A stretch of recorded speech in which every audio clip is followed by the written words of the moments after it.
Monsieur Sabatier, bonjour. Bonjour Julie. Vous êtes directeur de Paris Innov Campus. Alors Innov, qu'est-ce que c'est? Innov est un groupe de formation national qui regroupe 5-6 écoles un peu partout en France et qui est spécialisé dans les métiers du numérique.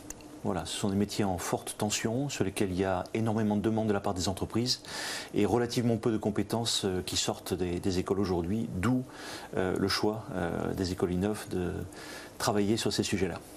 Quel type de formation du coup proposez-vous et jusqu'à quel niveau?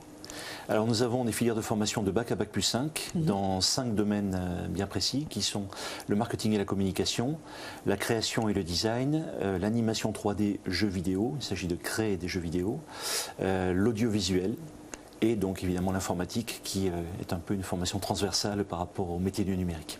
Les étudiants qui choisissent d'intégrer votre établissement doivent d'ores et déjà, donc post-bac, choisir la spécialisation, une des 5 que vous venez de nous citer, ou la spécialisation peut arriver après?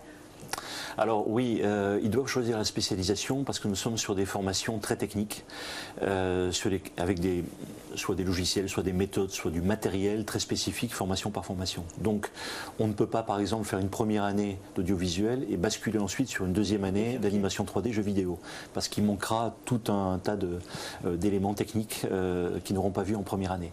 En revanche, ce qu'on fait nous lorsqu'on les reçoit, et notamment les jeunes qui sortent du bac ou qui sont en train de passer leur bac, c'est qu'on passe beaucoup de temps à discuter leur orientation de manière à vérifier s'ils sont sûrs de leur choix.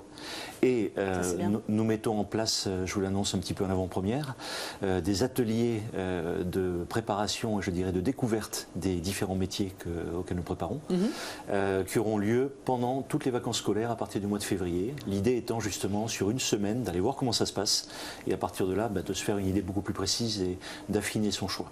Donc ils pourront échanger avec des responsables pédagogiques, j'imagine des professeurs de votre école pour être sûr qu'ils font le bon choix, mais est-ce qu'ils pourront aussi tester des cours comme vous dites? Oui, absolument. Lors de ces ateliers, le principe est de les faire travailler sur des sujets sur lesquels on fait travailler nos premières années.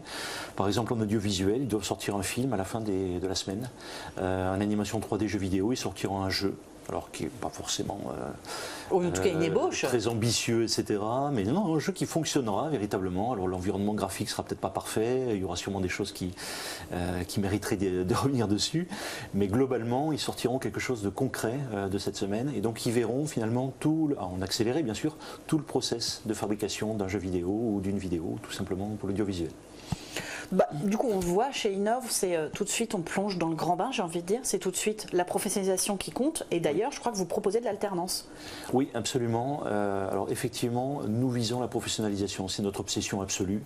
C'est de faire en sorte que les jeunes qui sortent de l'école aient un job, et de préférence un job qui leur plaît et qui les intéresse. Voilà. Donc effectivement, ça passe en particulier par l'alternance, que l'on propose à partir de la 3e année, sur un rythme qui est en général 3 jours d'entreprise, 2 jours d'école. Et avec donc effectivement des entreprises partenaires qui travaillent avec nous et qui prennent régulièrement nos étudiants. Pour vous donner un ordre de grandeur, on a à peu près la moitié de nos étudiants, des 900 étudiants de l'école qui sont en alternance. Et lorsqu'on va sur les formations en master, d'un bac plus 4 et 5, on arrive à près de 90% des étudiants en alternance. Oui, d'accord.